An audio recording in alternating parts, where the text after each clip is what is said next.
సభ్యుల ద్వారా మన ప్రీతమ నాయకులు నారాయణ బ్యాన్ ఎలాగైతే ఇంతమంది గ్యాదర్ అయ్యేమో అదే రకంగా అంటే 175 ఆయనకే రావాలని అలా ఉంది. అప్పుడే మా ఏరియాలో కూడా 2000 ఇస్తారు వారికి ప్రవేశపెట్టడం మంచిదని, అలాగే వారి గెలుపు కోసం ఎవరికి ఏ ప్రాంతంలో కూడా మనకి నిల్వ చేస్తూ ఈ సందర్భంగా నాకు ఇంకా చాలా మంది హాజరైనటువంటి వాళ్ళకి ఇచ్చినట్టుగా భావిద్దాం. మనలో మన దేశాలు అయితే వద్దు, మీలో ఎవరికి ఇచ్చినా అయితే నేను పెట్టే ప్రపోజల్ ఒంగోలు పాలన నుంచి మహిళ మా మిస్సెస్ కి పెప్పర్పోలు పెడుతున్నాను. నేను రాష్ట్ర కార్యదర్శిగా నెల్లూరు జిల్లా కోవిడ్ జరుగుతున్న పరిశీలకుడుగా నేను లోకేష్ బాబు మంగళగిరికి 1 year పరిశీలకుడు లోకేష్ బాబు దగ్గర పరిశీలన కూడా చేశాను. అయితే ఆయన పాదయాత్ర పోవటం మధ్య మధ్య చిన్న డిస్టర్బ్స్ వల్ల మళ్ళీ కందుకూర్చి కావాలి నెల్లూరు ప్రెసిడెంట్ కోవూరులో ఉన్నాను. అయితే మనందరం కూడా ఏకదాటిగా సోదరుడు చెప్పినట్టు బాలేశ్వరరావు ఏకదాటిగా ఒకే మాట ఒకే బాటగా ఉంటేనే లక్ష్యానికి చేరుకోగలుగుతాం ఉంటది. అని చేత ఏంటంటే అన్ని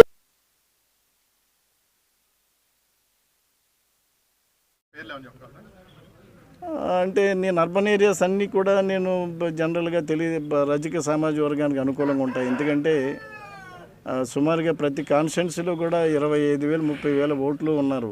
గుంటూరు అనుకూలంగా ఉంటుంది, రాజమండ్రి అనుకూలంగా ఉంటుంది, విశాఖపట్నం అనుకూలంగా ఉంటుంది, తిరుపతి అనుకూలంగా ఉంటుంది, విజయవాడ అనుకూలంగా ఉంటుంది. ఇలాగా కాన్స్టిట్యున్సీస్ అదే నేను మెయిన్ సెంటర్స్ చెప్తున్నాను. విజయవాడ, గుంటూరు, తిరుపతి, విశాఖపట్నం ఇటువంటి మెయిన్ సెంటర్స్ అన్నీ కూడా అనుకూలంగా ఉన్నాయి.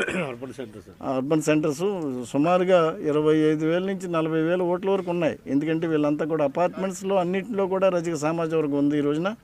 అది కాకుండా కాలనీస్ ఉన్నాయి కాబట్టి అవకాశం ఉంది. ఇక్కడ ఒక అంశాన్ని పరిగణలో తీసుకెళ్ళాము. ఒక ఓట్లు స్ట్రెంత్ని బట్టి మనము పరిగణలో తీసుకోలేము. ఎందుకంటే వాళ్ళకున్న ఫైనాన్షియల్ స్టేటస్ ఒకటి, వాళ్ళకున్న క్వాలిఫికేషన్స్, వాళ్ళకున్న సమర్థత ఇవన్నీ పరిగణలో తీసుకుని సీట్లు అడగడానికి ప్రయత్నం చేస్తాం.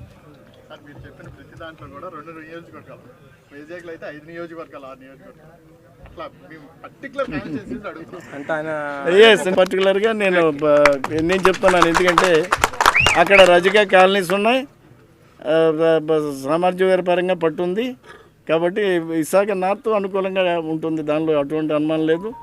అది నేను ఓపెన్గా మీరు చెప్పారు కాబట్టి నేను కూడా ఓపెన్గానే చెప్తున్నాను.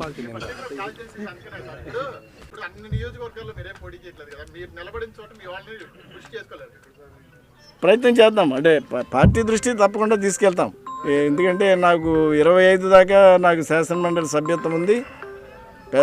మా అధినాయకులు చంద్రబాబు గారు ఏ నిర్ణయం తీసుకున్నా మేము దానికి కట్టుబడి ఉంటాను. నేను కాకపోతే అడగటంలో తప్పేం లేదు. ఎందుకంటే శాసనసభకి ఒక అవకాశం కల్పించమని అడుగుతున్నాం. ఎందుకంటే ఇప్పుడే మా పెద్దలు ఒక ఆయన చెప్పారు, మహబూబ్ నగర్ జిల్లా ఇప్పుడు సాద్నగర్లో ఒక జనరల్ కేటగిరీలోనే ఆయన వేర్లపల్లి శంకర్ అన్న ఆయన మొన్న సుమారుగా 10,000 ఓట్లతో గెలిచిన సందర్భం మనం చూసాము.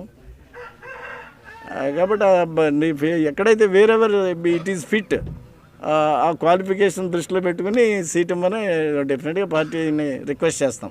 రెండు రాష్ట్రాల్లో ఒక పెద్ద సమస్య ఉంటుంది సార్. విడదల రజనీ గారు రజిక కాదా? కాదండి. అంటే ఉండండి అమ్మా, నిన్న కూడా అదే చెప్పారు. రజక సామాజిక వర్గం అనేది ఇప్పుడు నేనైతే ఓపెన్గా చెప్పుకుంటున్నాను. రజక సామాజిక వర్గం అని ఇప్పుడు ఓపెన్గా చెప్పుకునే పరిస్థితి ఉండాలా. రెండు ఏంటంటే దాన్ని ఓపెన్గా డిస్కస్ చేయలేము. దానికి కొన్ని ఇంటర్నల్గా కొన్ని రీజన్స్ ఉన్నాయి. మనము పర్సనల్ ఇష్యూస్ మనం దాని గురించి ఎక్కువ మాట్లాడుకోవడం